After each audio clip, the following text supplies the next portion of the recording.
कभी कभी तकदीर ऐसे मोड़ पर ला खड़ा करती है जहां दिल और फर्ज के बीच एक खाई बन जाती है। राम लखन का दूसरा ब्याह तय हो चुका था, मगर सुमित्रा के दिल में एक अजीब सा तूफान उठ रहा था। उसने खुद अपने पति के लिए दूसरी दुल्हन लाने की मंजूरी दी थी, मगर क्या सच में वो इस सच को स्वीकार कर पाई थी? शादी की तैयारियां जोरों पर थीं, लेकिन एक ऐसी खबर आई जिसने सब कुछ बदल कर रख दिया। सुमित्रा इतनी सुंदर थी कि उसकी सुंदरता के चर्चे पूरे गांव में फैले हुए थे। एक दिन जब वह सब्जी लेकर अपने घर लौटी तो उसे पता चला कि उसका ब्याह पक्का हो गया है। वह केवल 19 वर्ष की थी। वैसे तो यह उम्र दुल्हन बनने की नहीं मानी जाती, लेकिन सुमित्रा के लिए यह उसकी मजबूरी थी। एक ओर मां की गरीबी और दूसरी ओर बचपन में ही पिता का साया सिर से उठ जाने की बेबसी। जिस लड़के से उसका ब्याह तय हुआ, उसके परिवार में 3 भाई और मां थी। लड़के के पिता नहीं थे, लेकिन उन्होंने अपने पीछे इतना कुछ छोड़ा था कि तीनों भाई बिना किसी परेशानी के अपनी जिंदगी आराम से गुजार सकते थे। घर में पीतल के बर्तनों का काम था, जिसे पहले लड़के के पिता संभालते थे, लेकिन उनके न रहने पर यह जिम्मेदारी अब राम लखन के कंधों पर आ गई थी। राम लखन वही था जिसका ब्याह सुमित्रा से होने वाला था। वह घर का बड़ा बेटा था, इसलिए पिता के निधन के बाद सारी जिम्मेदारियां उसी पर आ गई थीं। जब राम लखन के पिता मामूली सी बीमारी के चलते अपने भरे पूरे परिवार को अधूरा छोड़कर चल बसे, तब से उसकी मां का अपनी जिंदगी पर से भरोसा उठ गया था। उनकी एक ही ख्वाहिश थी कि वह अपनी बड़ी बहू का चेहरा देख लें और अपने पोते को गोद में खिलाते हुए दुनिया से विदा हो जाए। इसी कारण वह अपने बड़े बेटे का विवाह जल्दी से जल्दी कर देना चाहती थी। लड़का सुमित्रा से 8 साल बड़ा था, लेकिन सुमित्रा की मां को इससे कोई ऐतराज नहीं था। उन्हें पता था कि अच्छे रिश्ते बड़ी मुश्किल से मिलते हैं, और ऊपर से जब लड़की के सिर से बचपन में ही पिता का साया उठ गया हो तो यह सौभाग्य की बात थी।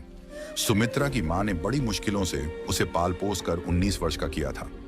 भला हो उसकी पड़ोसन कमला का, जिसने उसकी बेटी का ब्याह बिना किसी दहेज के अपनी रिश्तेदारी में तय करवा दिया। कमला ने न केवल विवाह तय करवाया, बल्कि सारे खर्चे का भार भी अपने ऊपर लेकर सुमित्रा की मां को पूरी तरह निश्चिंत कर दिया। अब सुमित्रा की मां का एक ही सपना था कि वह जल्द से जल्द उसकी शादी करके उसकी जिंदगी को खुशियों से भर दे। आखिर वह दिन भी आ गया जब सुमित्रा का विवाह राम लखन से हो रहा था। विदाई के समय सुमित्रा अपनी मां से लिपटकर बहुत देर तक रोती रही। सुमित्रा ने बड़े अरमानों के साथ अपने नए घर में कदम रखा। सास अपनी सुंदर बहू को देखकर निहाल हुई जा रही थी। मुंह दिखाई की रस्म के बाद उन्होंने न जाने कितनी बार उसकी नजर उतारी होगी। सुमित्रा को ससुराल आए 1 हफ्ता बीत चुका था, लेकिन अभी तक राम लखन ने सुमित्रा की सूरत नहीं देखी थी। वजह यह थी कि उसकी मां ने उसे सुमित्रा से दूर रहने की सख्त हिदायत दी थी। सास बहू को देखने की ललक में उसे अपने बेटे के लिए ब्याह तो लाई थी, लेकिन वह जानती थी कि सुमित्रा अभी गृहस्थ जीवन की शुरुआत करने के लिए परिपक्व नहीं थी। इसीलिए उन्होंने सुमित्रा को अपने पास ही अपने कमरे में रखा। राम लखन अपनी मां के इस फैसले से कभी कभी खींच जाया करता था। वह गुस्से में कहता, यह मां भी ना, जब सुमित्रा को हमसे दूर ही रखना था तो ब्याह क्यों करवाया, और करवाया भी तो इतनी छोटी लड़की क्यों? क्या उन्हें पहले से सुमित्रा की उम्र का पता नहीं था? चलो, दूर रखने का कारण समझ में आता है, लेकिन यह कैसी बात हुई कि अपनी ही बीवी की सूरत भी नहीं देख सकते। जब भी राम लखन सुमित्रा के घुंघरू की आवाज सुनता, उसका मन बेताब हो उठता कि वह एक झलक देख सके, लेकिन मां के सामने उसकी बेबसी उसे रोक देती। धीरे धीरे 1 महीना बीत गया, और इस दौरान सुमित्रा अपने परिवार के हर सदस्य के साथ घुल मिल चुकी थी, सिवाय अपने पति के। यह कितनी विचित्र बात थी कि जिसके लिए वह ब्याह कराई गई थी, उसी से कोई संबंध नहीं था। वह बस घूंघट डालकर उसकी थाली परोस देती थी, वह भी सास की मौजूदगी में। सुमित्रा के दोनों देवर उम्र में उससे बड़े थे, लेकिन उनके साथ वह एक मां की तरह पेश आती थी। दोनों देवर भी उसे मां का दर्जा देते और उसकी उतनी ही इज्जत करते जितनी अपनी मां की। सास तो पड़ोस और रिश्तेदारी में सुमित्रा की तारीफें करते नहीं थकती थी। वह दिल से कमला मौसी का धन्यवाद करती थी, जिनकी वजह से उन्हें सुमित्रा जैसी बहू मिली। सुमित्रा भी अपनी सास का ख्याल एक बेटी की तरह रखती थी। एक दिन राम लखन घर लौटा और मां को घर पर न पाकर भाइयों से पूछा। पता चला कि मां पड़ोस में सत्यनारायण भगवान की कथा सुनने गई हैं। राम लखन को तो जैसे मनचाही मुराद मिल गई। फिर क्या था, वह सीधा रसोई घर में पहुंच गया। सुमित्रा उसे देखकर घूंघट निकालने लगी। तभी राम लखन ने उसका हाथ पकड़ लिया। जैसे ही उसकी नजर सुमित्रा की सूरत पर पड़ी, वह कुछ पल के लिए अपनी पलकें झपकाना ही भूल गया। बड़ी मुश्किल से खुद को संभाल कर उसने कहा, दूसरों के मुंह से तुम्हारी जितनी तारीफ सुनी थी, तुम तो उससे भी ज्यादा सुंदर हो। बताओ भला, हमारी इतनी सुंदर दुल्हन को हमारी मां ने हमसे ही छुपा कर रखा है। इतना सुनकर सुमित्रा बस शर्मा कर रह जाती है। इतने में उसके कानों में मां की आवाज सुनाई पड़ती है। घबराकर राम लखन उससे मां को कुछ भी ना बताने की गुजारिश करता है और जल्दी से रसोई घर से बाहर निकल जाता है। उसकी मां ने उसे बाहर निकलते देख लिया था, लेकिन उन्होंने न किसी से कुछ कहा और न ही कुछ जताया। बस मन ही मन एक फैसला कर लिया, सुमित्रा को 2 साल के लिए उसके पीहर भेजने का। दूसरे ही दिन सुमित्रा को उसके पीहर भेजने की तैयारियां शुरू हो गईं। जब राम लखन को यह बात पता चली तो उसे बिल्कुल भी अच्छा नहीं लगा। यह सब सुनकर उसका मन बहुत दुखी हो गया। भले ही वह सुमित्रा के नजदीक नहीं जा पाता था, लेकिन उसे घूंघट में ही सही देख तो लेता था। उसके आसपास सुमित्रा के होने का एहसास ही उसे जीने का सहारा देता था, लेकिन मां के आगे वह कुछ नहीं बोल सकता था। उसने मन ही मन सोचा, अगर मां का यही फैसला है तो ठीक है। राम लखन ने भारी दिल से सुमित्रा के जाने को स्वीकार कर लिया। जब सुमित्रा जा रही थी तो वह छिपकर उसे तब तक देखता रहा जब तक उसका भाई उसे लेकर उसकी आंखों से ओझल नहीं हो गया। सुमित्रा 2 साल के लिए अपने पीहर आ गई। सुमित्रा की मां अपनी बेटी के मुंह से ससुराल वालों की बढ़ाई सुनकर अपनी बेटी के भाग्य पर वारी जाती थी और उसकी नजर उतारने लगती थी। एक दिन सुमित्रा ने अपनी मां से कहा, मां, जानती हो जब हम आ रहे थे तो अम्मा बहुत रो रही थी। छुटके बबुआ भी रो रहे थे और बड़े बबुआ तो हमें लाने के लिए तैयार ही नहीं हो रहे थे। अम्मा ने बहुत समझाया, तब जाकर वे हमें यहाँ लाने को राजी हुए। ये कहते हुए सुमित्रा ससुराल से मिले अपने जेवर दिखाने लगी। सुमित्रा की माँ उसकी बातों को ध्यान से सुनती जाती और मुस्कुराते हुए बोली, हूँ। सुमित्रा बोली, जानती हो माँ, आते समय उन्होंने मुझे 100 रुपये भी दिए। कह रही थी, खुलकर खर्च करना, जरा भी कोताही मत करना। समय समय पर बबुआ के हाथ और रुपये भिजवाती रहेंगी। उसकी माँ बोली, इतनी समझदार और भली सास बहुत किस्मत से ही मिलती है सुम्मी। जरूर तेरे पूर्व जन्म के कोई पुण्य होंगे जो तुझे इतना अच्छा घर और परिवार मिला। सुमित्रा को पीहर आए 3 महीने हो गए थे, लेकिन ससुराल से कोई खबर नहीं आ रही थी। उसका मन उदास था और उसे ससुराल की बहुत याद आ रही थी। एक दिन जब वह अपनी माँ के साथ बैठी थी, तभी दरवाजे पर दस्तक हुई। माँ ने कहा, जा सुम्मी, जरा देख तो दरवाजे पर कौन है। लगता है कमला जीजी आई हैं। हाँ माँ, कहकर सुमित्रा ने दरवाजा खोला तो देखा कि उसका छोटा देवर खड़ा था। उसे देखकर वह खुश होकर बोली, अरे माँ, छुटके बबुआ जी आए हैं। माँ ने कहा, अरे पगली, उन्हें भीतर तो ले आ। उसके देवर ने दोनों के पैर छुए और पास पड़ी चारपाई पर बैठ गया। माँ ने सुमित्रा से कहा, अरे जा सुम्मी, छुटके बबुआ के लिए चाय पानी का इंतजाम कर। कुछ देर बाद सुमित्रा चाय नाश्ता लेकर आई।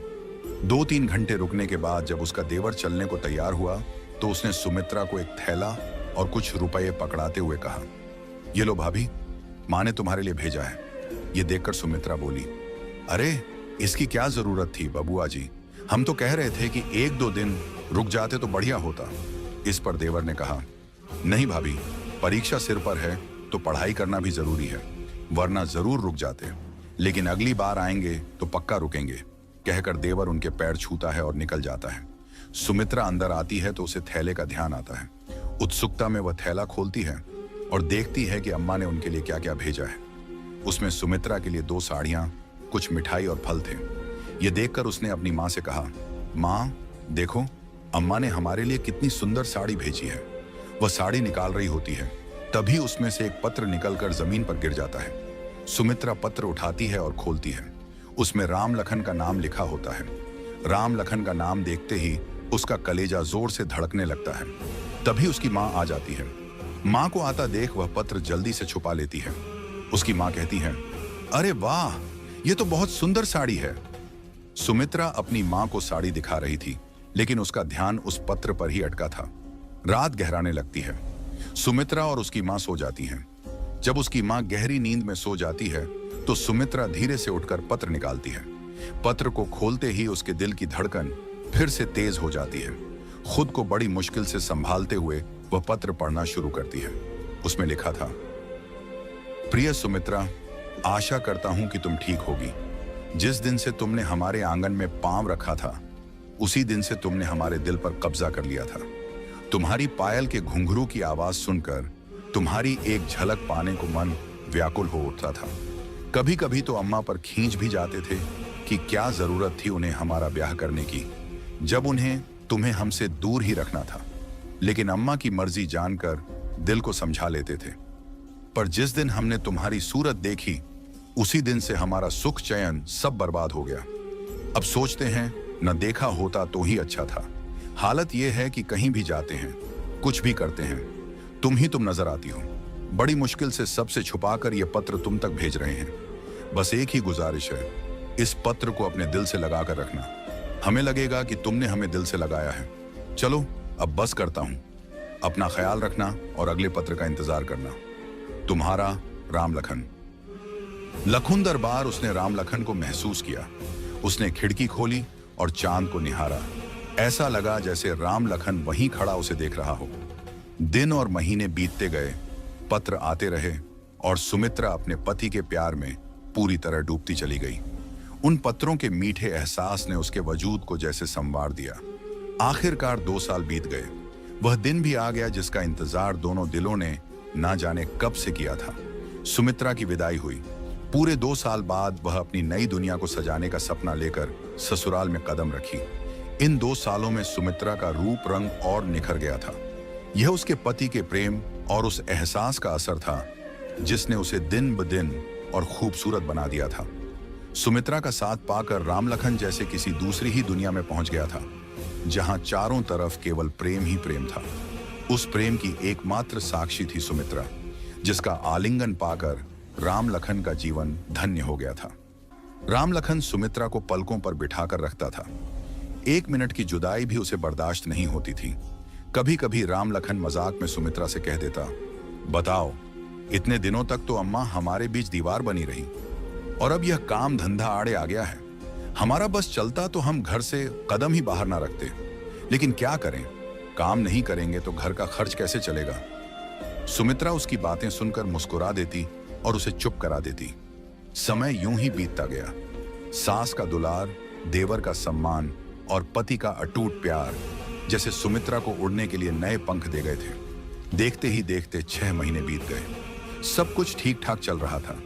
इसी बीच सुमित्रा की सास के दिल में दादी बनने की चाहत धीरे धीरे बढ़ने लगी। सास ने कई बार सुमित्रा से इस बारे में बात की, लेकिन हर बार सुमित्रा बस शर्मा कर चुप रह जाती। समय जैसे पंख लगाकर उड़ता रहा। कब 5 साल बीत गए, ये किसी को पता नहीं चला। इन 5 सालों में ना राम लखन बदला, ना सुमित्रा और ना ही उनका प्यार। अगर कुछ बदला था तो बस लोगों का नजरिया। जितने मुंह उतनी बातें।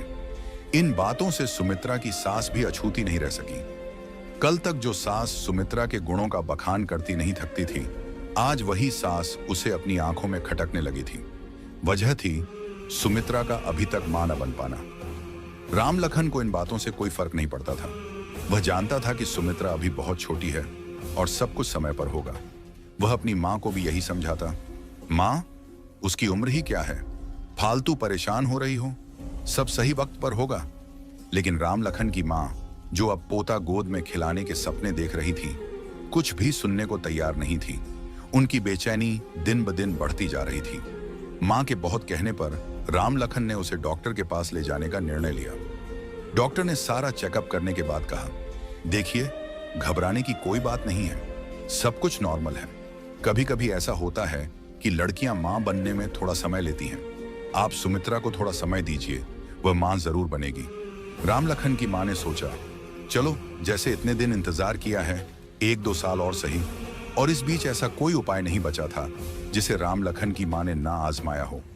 ओझा पंडितों को दिखाना, मंदिर में जाकर मनौती मानना, हवन पूजन करवाना, यह सब करके उन्होंने देख लिया था, लेकिन कोई उपाय काम नहीं आ रहा था। धीरे धीरे 7 साल गुजर गए। अब तो सुमित्रा को भी यह लगने लगा था कि उसके भाग्य में मां बनने का सुख लिखा ही नहीं है। आसपास में राम लखन के दूसरे विवाह की चर्चा भी होने लगी थी। उसकी मां को भी यह बात सही लगने लगी थी और उन्होंने राम लखन की इच्छा के बिना उसका दूसरा विवाह तय कर दिया। लेकिन जब राम लखन को इसके बारे में पता चला तो उसने साफ तौर पर दूसरा विवाह करने से इनकार कर दिया। उसने माँ से कहा, देखो अम्मा, आज तक हमने तुम्हारा हर कहना माना है, कभी भी पलटकर तुम्हें जवाब नहीं दिया, लेकिन यह करने के लिए ना कहो, हमसे इतना बड़ा पाप ना हो पाएगा। बेटे की यह बात सुनकर राम लखन की माँ चौंकी और उसे चुपचाप देखने लगी। उन्हें राम लखन से ऐसे जवाब की बिल्कुल उम्मीद नहीं थी। वह सोचने लगी, कल तक जो लड़का हमारी हर मर्जी को अपनी मर्जी मानता था, आज अपनी पत्नी के प्रेम में इतना अंधा हो गया है कि उसे अपना अच्छा बुरा भी समझ में नहीं आ रहा है। अब बताओ, अगर बच्चा नहीं होगा तो उसका वंश कौन आगे बढ़ाएगा? माँ सुमित्रा को समझाने के इरादे से उसके पास आई और बोली, बहू, हम जानते हैं कि तुम एक अच्छी बहू होने के साथ साथ एक अच्छी जीवन संगिनी और एक अच्छी भाभी भी हो। यह तो हमारा कोई पुण्य प्रताप ही होगा जो तुम हमारी बहू बनकर इस घर में आई। लेकिन शादी केवल पति पत्नी या सास बहू के रिश्ते तक सीमित नहीं होती। एक गृहस्थ जीवन तभी सार्थक माना जाता है जब एक औरत अपने पति को पिता बनने और अपने ससुराल को वंश आगे बढ़ाने का सुख दे सके। हम नहीं चाहते कि हमारे लखन को कोई बिना औलाद का कहे। वह तुमसे इतना प्रेम करता है कि तुम्हारी बात टाल नहीं सकता। हमारे लिए नहीं, लखन के लिए तुम उसे उसके दूसरे विवाह के लिए राजी कर लो। तुम्हारा बड़ा उपकार होगा हम पर। सुमित्रा बोली, माँ, हम इनसे बात करेंगे। माँ ने कहा, जीती रहो बहू, हम जानते थे कि तुम हमारी बात कभी नहीं टालोगी। चलो, अच्छा अब हम चलते हैं। सुमित्रा ने अपनी सास से यह कह तो दिया, लेकिन वह यह जानती थी कि जो उसकी सास ने इतनी आसानी से कह दिया, वह उसके लिए मौत को गले लगाने से कम नहीं था। उसकी आंखों से आंसुओं की धारा बहने लगी। वह कुछ समझ नहीं पा रही थी कि क्या करे क्या न करे। राम लखन के आने की आहट सुनकर वह रोना बंद कर अपने आंसू जल्दी जल्दी पोंछने लगी। लेकिन सुमित्रा राम लखन से अपने आंसू छिपा नहीं पाई। यह देखकर पति ने पूछा, सुमित्रा, क्या तुम रो रही हो? क्या हम जान सकते हैं कि तुम्हारी इन खूबसूरत आंखों में आंसुओं का सैलाब क्यों है? इस पर सुमित्रा बोली, यह आंसू नहीं, यह भाग्य की मार है जो आंसू बनकर हमारी आंखों से निकल रहे हैं। पति ने पूछा, क्यों, क्या हुआ तुम्हारे भाग्य को? कहीं ऐसा तो नहीं कि अनजाने में हमसे कोई भूल हो गई हो जिसका दोष तुम अपने भाग्य पर मढ़ रही हो? सुमित्रा बोली, नहीं, आपसे कोई भूल कैसे हो सकती है? लेकिन एक बात पूछूं? पति ने हैरान होकर कहा। पूछो, सुमित्रा ने कहा। आप मुझसे प्यार तो करते हैं ना? पति ने चौंक कर कहा। क्या इस बात के लिए भी तुम्हें हम पर शक है? सुमित्रा ने कहा, शक नहीं, डर है। पति ने पूछा, कैसा डर? सुमित्रा ने कहा, अगर हम आपसे कुछ मांगे तो क्या आप इनकार करेंगे? पति ने मुस्कुराते हुए कहा, यह भी कोई कहने की बात है? हमारा सब कुछ तुम्हारा ही तो है। सुमित्रा बोली, नहीं, पहले आप वादा करो कि जो हम मांगेंगे आप देंगे। पति ने कहा, अगर हमारे बस में हुआ तो जरूर देंगे। सुमित्रा बोली, हम चाहते हैं कि आप दूसरा ब्याह कर लें। यह सुनकर राम लखन आश्चर्यचकित होकर बोले, ये तुम क्या कह रही हो? हम ऐसा हरगिज नहीं कर सकते। सुमित्रा बोली, क्यों नहीं कर सकते?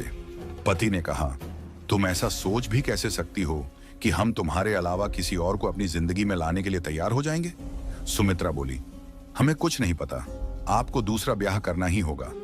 पति ने कहा, हमारा प्रेम इतना कमजोर नहीं कि एक बच्चे की लालसा में झटके से टूट जाए। हमने तुम्हें दिल से प्रेम किया है। सुमित्रा बोली, अगर आपके दूसरा ब्याह न करने का कारण जो है वह कारण खत्म हो जाए तो फिर तो आपको कोई मलाल नहीं होगा ना? पति ने हैरान होकर पूछा, तुम कहना क्या चाहती हो? सुमित्रा बोली, मतलब यह कि अगर हमारी जान देने से सब ठीक होता है तो यही सही। यह सुनकर राम लखन वेदना से भर उठा। सुमित्रा बोली, देखिए, अगर आप हमें प्रेम करते हैं तो इस ब्याह के लिए मान जाइए। कहते हुए सुमित्रा राम लखन से लिपट गई। फिर पति ने कहा, ठीक है, अगर तुम्हारी यही मर्जी है तो हम दूसरा ब्याह करने के लिए तैयार हैं, लेकिन इतना बता देते हैं कि वह हमारे दिल में तुम्हारी जगह कभी नहीं ले पाएगी। राम लखन के दूसरे ब्याह के लिए मान जाने की खबर सुनकर उसकी मां की खुशी का तो कोई ठिकाना ही नहीं रहा। वह तुरंत सुमित्रा के पास पहुंची और बोली, बहू, तुमने जो किया वह कोई भी औरत शायद ही करना चाहेगी। इसके लिए हम जिंदगी भर तुम्हारा एहसान मानते रहेंगे। तुम्हारा कद हमारी नजरों में और ऊंचा हो गया है। देखो बहू, राम लखन की दूसरी लुगाई भले ही आ रही हो, लेकिन बड़ी बहू तो इस घर की हमेशा तुम ही रहोगी। तुम्हें मान सम्मान, अधिकार और प्रेम देने में हम जरा भी फर्क नहीं आने देंगे। घर में विवाह की तैयारियां शुरू हो चुकी थीं, लेकिन उदास मन के साथ जब से राम लखन ने विवाह की स्वीकृति दी थी, तभी से सुमित्रा राम लखन से कुछ दूर दूर रहने लगी थी। राम लखन जब भी उसके करीब जाने की कोशिश करता तो वह काम का बहाना बनाकर कमरे से चली जाती। राम लखन सब समझ रहा था कि वह ऐसा क्यों कर रही है, लेकिन कुछ बोलता नहीं था। शायद वह जानता था कि अब हालात पहले से बहुत अलग हो चुके थे। सुमित्रा ब्याह से संबंधित सारे काम ऐसे कर रही थी मानो वह अपने लिए सौतन नहीं बल्कि बहू ला रही हो। वह दिखा तो रही थी कि राम लखन के दूसरे ब्याह का उसे कोई मलाल नहीं है, लेकिन अंदर ही अंदर वह टूटती जा रही थी। वह दिन भी आ गया जब राम लखन दूसरी बार दूल्हा बनने जा रहा था। सुमित्रा से राम लखन का यह रूप शायद देखा नहीं जा रहा था, इसलिए सुबह से ही उसने खुद को अपने कमरे में बंद कर लिया था। उसकी सास उसके कमरे में आई और बोली, बहुत देर हो गई बहू, तुम यहाँ बैठी हो, हम तुम्हें कहाँ कहाँ नहीं ढूंढ रहे, चलो बाहर, औरतें तुम्हें पूछ रही हैं। सुमित्रा बोली, अम्मा तबीयत थोड़ी ठीक नहीं लग रही, इसलिए हम थोड़ा आराम करना चाहते हैं। कहते कहते सुमित्रा को चक्कर आ गया। यह देखकर उसकी सास बाहर आई और अपने छोटे बेटे को डॉक्टर बुलाने भेजा। सुमित्रा की तबीयत का हाल सुनकर राम लखन परेशान हो गया और सब कुछ छोड़ छाड़ कर भागा भागा सुमित्रा के पास आया। धीरे धीरे और लोग भी पहुंचने लगे। इतने में डॉक्टर आया, चेकअप करके बाहर निकला और बोला, देखिए घबराने वाली कोई बात नहीं है, ये पेट से है, इस हाल में ऐसा होना लाजमी है। डॉक्टर के मुंह से यह बात सुनकर राम लखन चौंक गया और बोला, क्या कह रहे हैं डॉक्टर साहब, एक बार फिर बोलिए। डॉक्टर बोला, जी आपकी पत्नी मां बनने वाली हैं। सुमित्रा के मां बनने की खबर सुनकर राम लखन खुशी से पागल हो गया और कहने लगा, सुन रही हो अम्मा, हमारी सुम्मी मां बनने वाली है, बधाई हो, तुम दादी बनने जा रही हो, आखिरकार भगवान ने तुम्हारी सुन ही ली। तभी वहां खड़ी कमला बोली, जी जी, अब जिस वजह से लखन का दूसरा विवाह हो रहा था, जब वह वजह ही खत्म हो गई तो अब हमें बारात रोक देनी चाहिए और लड़की वालों को सच सच बता देना चाहिए। इस पर सुमित्रा की सास बोली, नहीं जी जी, बारात जाएगी और बहू भी आएगी। अगर मौके पर हम ब्याह से इनकार कर देंगे तो लड़की के माँ बाप पर क्या बीतेगा, दाग लग जाएगा लड़की पर बारात ना आने का। लोग तरह तरह की बातें बनाएंगे, फिर उससे ब्याह कौन करेगा। ब्याह तो किसी भी कीमत पर होकर ही रहेगा, और वह भी आज ही के शुभ मुहूर्त पर। बारात जाती है, ब्याह होता है, बहू भी आती है, लेकिन सुमित्रा की सौतन बनकर नहीं बल्कि उसकी देवरानी बनकर। सुमित्रा दरवाजे पर खड़ी होकर खुद उसकी आरती उतार कर उसे भीतर लाती है। भगवान की कृपा से घर की दूसरी बहू भी सुमित्रा जैसी ही निकली और बहुत जल्द ही उसने अपने व्यवहार से पूरे परिवार का मन मोह लिया, खासकर सुमित्रा का। सुमित्रा खुश थी कि देवरानी के रूप में उसे एक छोटी बहन मिल गई। दोनों में बड़ा प्रेम था। एक बार फिर खुशियों ने सुमित्रा के जीवन को निहाल कर दिया था। खूबसूरत दिन जल्दी बीतते हैं और 9 महीने भी बीत जाते हैं। सुमित्रा एक प्यारे से बेटे को जन्म देती है। अम्मा यह समाचार सुनकर रोने लगती हैं। राम लखन कहता है, अम्मा तू रो रही है। अम्मा बोली, अरे पगले, ये तो दादी बनने की खुशी के आंसू हैं। अम्मा पोते को अपनी गोदी में लेती हैं और बोलती हैं, अब इसकी देखभाल की सारी जिम्मेदारी मेरी, और पोते को चूमने लगती हैं। बेटे के जन्म से जो संपूर्णता उनके जीवन में आ गई थी, उससे सुमित्रा और राम लखन बहुत खुश थे।